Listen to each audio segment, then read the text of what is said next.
សួរបងប្អូនបងប្អូនក្តៅអត់ខាងខ្ញុំក្តៅណាស់នៅក្រោបដើមកកោះនៅក្រោបដើមកកោះបងប្អូននៅកងានខ្ញុំ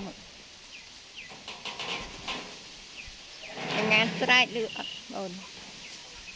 នៅក្រោបដើមកកោះទេតិច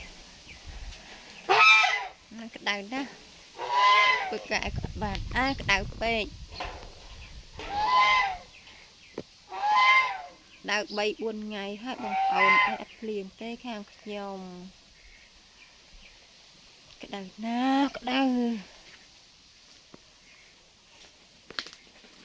ញ៉ាំផ្លែកកោះអត់ណាក្តៅពេកក្រោបដល់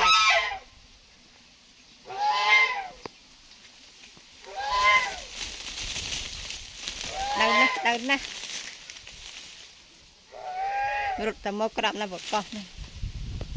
អរគុណ